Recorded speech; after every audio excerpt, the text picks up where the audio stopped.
स्वागत है जी सभी स्टूडेंट्स का।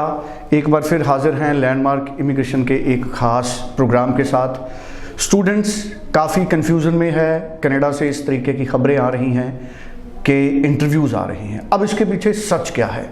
अगर इंटरव्यूज़ आ रहे हैं तो वो कितने स्टूडेंट्स को आ रही हैं, उसका अप्रॉक्सीमेट नंबर कितना है, अप्रॉक्सीमेटली उसका परसेंटेज कितना है।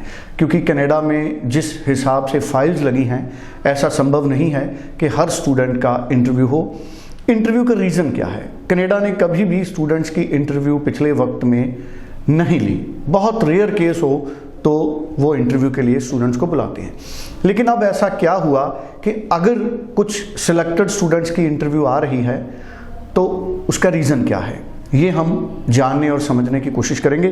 सो पूरा सच जो कनाडा के इंटरव्यू का है आज वो हमारे साथ रिवील करेंगे अनीता भंडराल जी, जो कि लैंडमार्क इमिग्रेशन के वीज़ा एक्सपर्ट हैं, जो ऑपरेशंस भी देखते हैं और स्टूडेंट्स के डिपार्टमेंट को ख़ास तौर पे खुद हैंडल करते हैं और जसमीत जी की टीम के एक वरिष्ठ सदस्य हैं। बहुत स्वागत है आपका Anita ji. Thank you so much.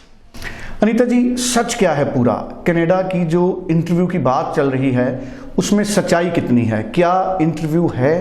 कितने अप्रॉक्सीमेट कितने स्टूडेंट्स को इंटरव्यू आ रही होगी और इसके पीछे रीज़न क्या है? मैं चाहूँगा कि पूरा एक्सप्लेन आप करें। जी हाँ, इस टाइम पे इंटरव्यू का एक बहुत बड़ा इशू चल रहा है कि स्टूडेंट्स को इंटरव्यू आ रही हैं। और इस इंटरव्यू का बेसिक रीज़न ये है कि कुछ एजेंट्स और मैं ये कह सकती हूँ कि स्टूडेंट्स फ्रॉडुलेंट डॉक्यूमेंट अपने प्रोड्यूस कर रहे हैं एप्लीकेशन के साथ।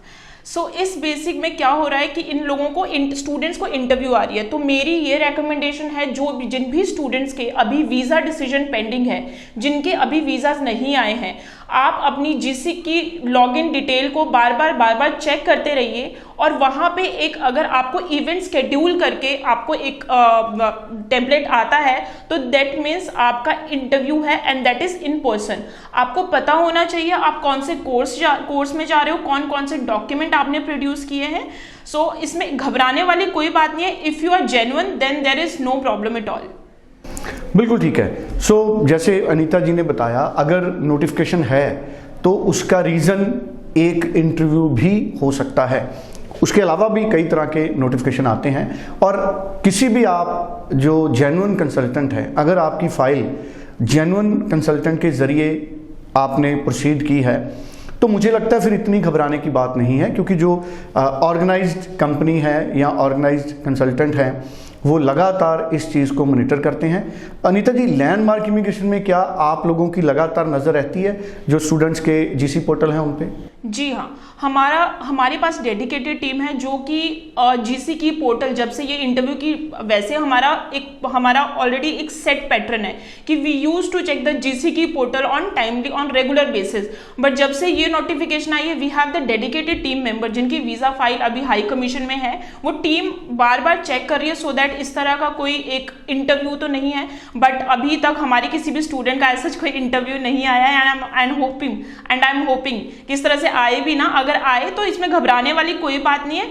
आपको अपने कोर्स, आप क्यों जा रहे हो, आपको अपने डॉक्यूमेंट्स, हर चीज़ के बारे में पता होना चाहिए। Then there is no problem at all. इसका एक और रीज़न है कि हमारे स्टूडेंट्स को अभी ज़्यादातर इंटरव्यू क्यों नहीं आई है, बिकॉज हमारे पास अगर कोई भी डॉक्यूमेंट जाता है, आपका आईएलटीएस, आपके एकेडमिक्स, आपका work experience, so we have the dedicated team जो कि पूरे डॉक्यूमेंट प्रॉपरली वेरिफिकेशन के साथ ही भेजते हैं। अदरवाइज वो फाइल को एज पर आर इंस्ट्रक्शन वो फाइल को लॉन्च भी नहीं कर सकते। So that is the reason कि अभी तक हमारे स्टूडेंट्स को ऐसा इतना कोई इंटरव्यू का आया नहीं है, बिकॉज हम पहले ही अपना सेफर साइड लेके चलते हैं। As per the latest update, इस टाइम पे जो जितने भी आपके जैसे इंटरव्यूज आ रहे हैं, वीज़ा रिफ्यूजल्स आ रहे हैं, आप अभी देख ही रहे होंगे। बेसिकली ये इतना ज़्यादा इसलिए स्ट्रिक्ट इसलिए हो रहा है बिकॉज वो अब वीज़ा एप्लीकेशन को बहुत मॉनिटर कर रहे हैं, बहुत क्लोजली मॉनिटर कर रहे हैं। दैट मीन्स मैं यही अपना एक मैसेज देना चाहती हूँ जो भी दर्शक हैं कि आप अगर अपनी वीज़ा फाइल लॉन्च कर रहे हैं, आप अपनी एप्लीकेशन कर रहे हैं, तो आपके जो भी डॉक्यूमेंट हो प्रॉपर वेरीफाइबल डॉक्यूमेंट हो, जेन्युइन हो। अगर आपका स्टडी गैप भी है तो आपके पास एक वर्क एक्सपीरियंस हो जो कि जेन्युइन हो, जहां पे आपने किया हुआ हो काम। बिकॉज अगर मैं एक बात करती हूँ, स्टूडेंट ने ग्रेजुएशन किया है 2017 में, लोग कहते हैं 2017 के बाद स्टूडेंट ने कुछ भी नहीं किया, but to be very honest ऐसा होता नहीं है, ठीक है।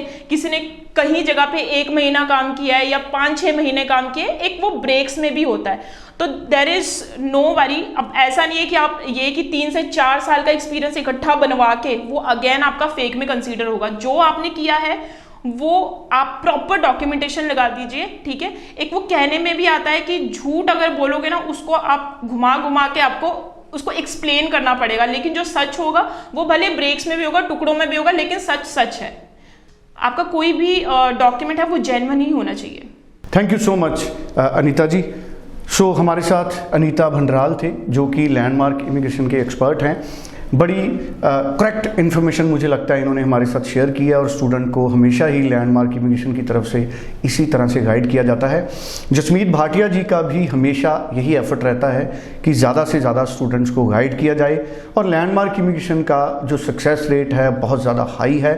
अभी तक जो मैंने पता किया है, किसी भी स्टूडेंट को अभी तक इस तरह का इंटरव्यू का किसी तरह का कोई कॉल नहीं है। उसका रीज़न यही माना जा सकता है कि सभी जो स्टूडेंट्स हैं वो पूरे डॉक्यूमेंट्स उनके वेरिफिकेशन होने के बाद ही लैंडमार्क इमिग्रेशन की तरफ से आगे भेजे जाते हैं, और आगे से भी आप स्टूडेंट भी इन सभी बातों का ख्याल रखिए।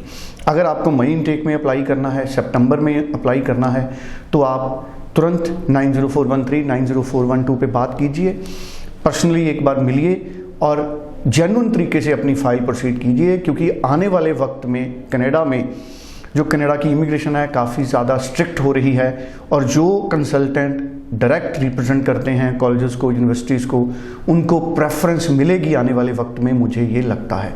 Thank you so much Anita ji, आपका भी और आप सभी का स्वागत। Thank you.